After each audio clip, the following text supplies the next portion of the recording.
Bismillahirrahmanirrahim. Assalamualaikum warahmatullahi wabarakatuh. Mujahid Mujahidah SMPT Permata Hati kelas 7 yang Bapak banggakan, bertemu lagi di pembelajaran matematika. Baik, di video kali ini di bab 9 kita masih membahas tentang penyajian data. Kemarin kita sudah membahas tentang penyajian data berbentuk tabel. Untuk kali ini kita akan membahas tentang diagram. Baik, sebelum mulai kita berdoa dulu. Berdoa mulai. Bismillahirrahmanirrahim. Rabbi jidni ilman warzuqni fahman waj'alni minas solihin. Ya Allah, tambahkanlah aku ilmu dan berilah aku kemampuan untuk memahaminya, dan jadikanlah aku termasuk golongan orang-orang yang soleh. Amin amin ya Allah ya rabbal alamin. Baik, langsung saja dalam materi kali ini, yaitu penyajian data yang berbentuk diagram. Data yang disajikan dalam diagram terdiri beberapa jenis. Di antaranya yang pertama adalah diagram piktogram atau diagram gambar, kemudian diagram batang, diagram garis, dan yang terakhir diagram lingkaran. Ini yang akan kita pelajari di video kali ini ya. Yang pertama yaitu diagram gambar atau piktogram, adalah penyajian data dalam bentuk gambar. Bentuk umum di gambar ini terdiri dari yang pertama yaitu judul diagram, kemudian kolom pertama diisi kategori, lalu kolom kedua berisikan gambar. Contoh produksi buah apel Pak Budi tiap tahunnya diperoleh data sebagai berikut. Tahun 2010 yaitu 150 kg, tahun 2011 250 kg, dan tahun 2012 yaitu 300 kg. Buatlah diagram piktogramnya. Produksi buah apel Pak Budi, ini judulnya ya. Nah, ini tahunnya dan frekuensi ya. Frekuensi itu hasil atau jumlahnya. 2010 jumlahnya ada 150 kg, berarti apelnya ada 3. Berarti satu apel ini melambangkan 50 kg ya. 50 dikali 3 150. Untuk 2011 yaitu 250. Apelnya berarti ada 5.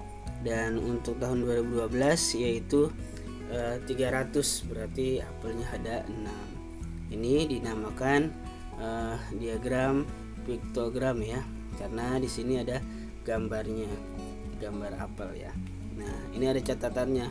Satu apel mewakili 50 kg. Nah, untuk diagram piktogram selalu ada keterangannya, ada catatannya untuk setiap gambarnya. Baik, seperti itu ya untuk diagram piktogramnya. Kita lanjut. Yang kedua yaitu diagram batang. Diagram batang adalah penyajian data dalam bentuk diagram batang. Bentuk umum diagram ini terdiri dari yang pertama memiliki sumbu tegak, itu frekuensi, dan sumbu datar, yaitu kategorinya. Masing-masing batang berwarna sama. Contoh produksi buah apel Pak Budi tiap tahunnya diperoleh data sebagai berikut. Tahun 2010 yaitu 150 kg, tahun 2011 250 kg, dan tahun 2012 300 kg. Buatlah diagram batangnya. Baik, ini dia judulnya produksi buah apel Pak Budi. Nah, langkah pertama kita buat sumbunya dulu ya. Sumbu tegak dan sumbu datar. Tegak ini untuk frekuensinya, berarti kita tuliskan 150, 250, dan 300 ya. Lalu untuk yang mendatarnya yaitu tahun atau kategori. Kategorinya di sini ada 2010, 2011, dan 2012. Untuk 2010 tinggi batangnya sampai 150. Untuk 2011 tinggi batangnya 250, Dan untuk tinggi 2012 tinggi batangnya sampai 300 kg. Nah, ini ya bentuk diagram batangnya. Baik, sampai sini insyaallah paham ya. Kita lanjut ke diagram garis atau kurva. Adalah penyajian data dalam bentuk garis atau kurva. Bentuk umum diagram ini memiliki sumbu tegak, frekuensi, dan sumbu datar, kategori. Untuk diagram garis ini hampir sama ya dengan diagram batang. Contoh produksi sebuah apel Pak Budi tiap tahunnya diperoleh data sebagai berikut. Tahun 2010 yaitu 150 kg, tahun 2011 250 kg, tahun 2012 300 kg, dan tahun 2013 yaitu 150 kg. Buatlah diagram garisnya. Baik, kita buat diagram garisnya. Yang pertama judulnya dulu, produksi buah apel Pak Budi. Nah, kemudian kita gambar ini ya garis tegaknya untuk frekuensi. Nah, untuk mendatarnya yaitu kategorinya di sini tahun ya. Berarti 2010, 2011, 2012 dan 2013. Kemudian kita sambungkan. 2010 ini tingginya yaitu 150 kg, 150 kg. Berarti di sini titiknya ya. 2011 250 kg berarti di sini, dan 2012 tingginya 300 kg berarti di sini ya. Dan 2013 yaitu 150 kg, sama ya di sini. Nah, setelah dapat titik-titiknya masing-masing, kita ambil garis dari awal sini ya, dari 2010 ya. Dari sini kita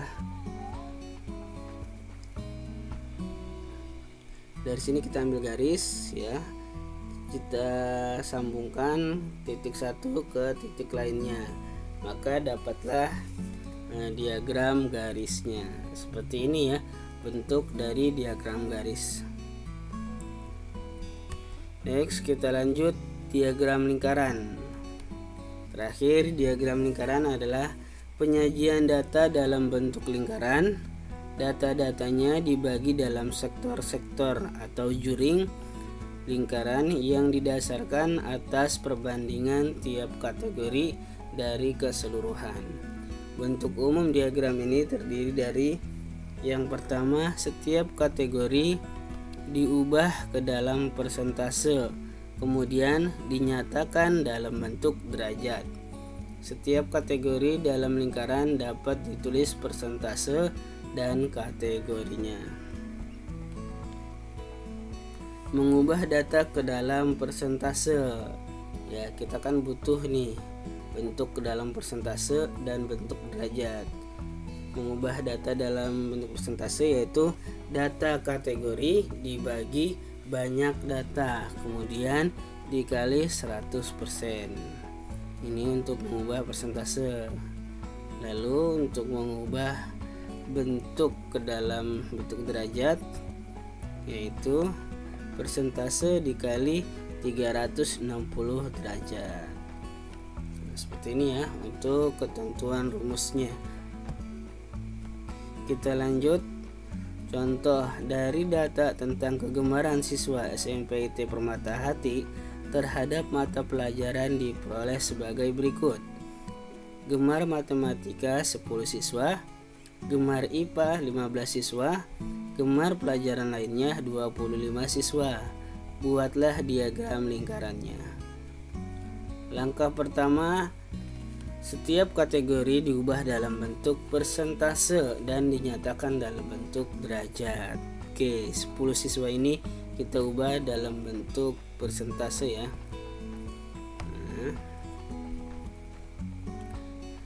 Gemar matematika yaitu 10/50.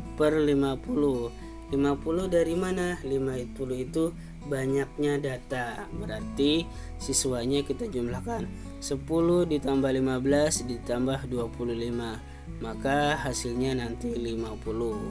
10 dibagi 50 dikali 100, hasilnya 20%.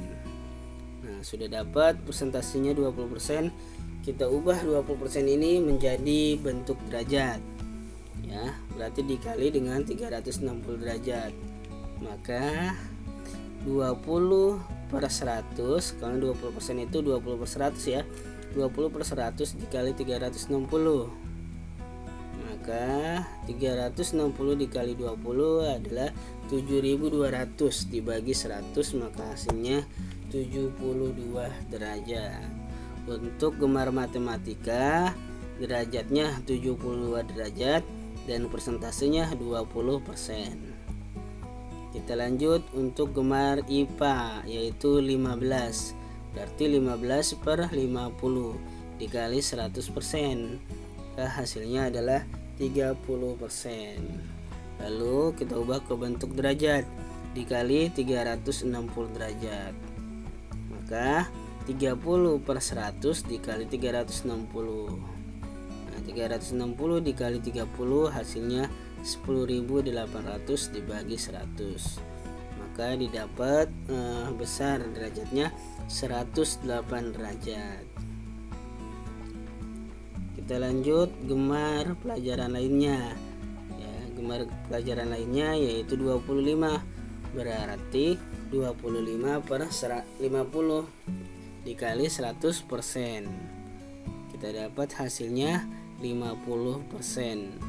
Kita ubah menjadi derajat, yaitu dikali 360 derajat.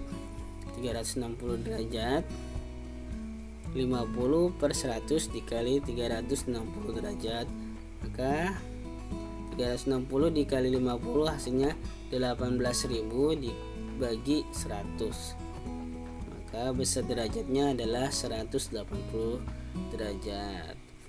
Ya, untuk gemar lainnya persentasenya 50% dan untuk derajatnya 180 derajat. Setelah ini kita gambar ya. Setelah dapat persentase dan besar derajatnya, kemudian buat diagram lingkarannya. Oke, untuk mempermudah kita ya, ini sudah Bapak rekap ya tadi ya. Untuk MTK untuk presentasinya 20%, derajatnya itu 72. Untuk IPA yaitu 30% dan derajatnya yaitu 108. Untuk lainnya yaitu 50%, untuk derajatnya 180 derajat.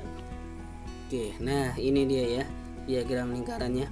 Kita ambil dulu yang lainnya, yang terbesar yaitu 180 derajat. Berarti dia setengah lingkaran. Nah, ini dia ya. Setengah lingkaran yaitu 180 derajat. Nah, ini ditulis pelajaran lain dan ditulis juga persentasenya ya. Nah, untuk derajatnya ini tidak ditulis ya. Ini hanya mengetahui berapa besar area pelajaran lain. Seperti itu. Kemudian untuk IPA itu 30 derajat. Nah, ini besarnya 30 derajat yaitu 108. Nah, kalau tegak kan 90 derajat ya, maka ini tidak tegak ya, 108. Nah, lalu sisanya adalah matematika yaitu 20%.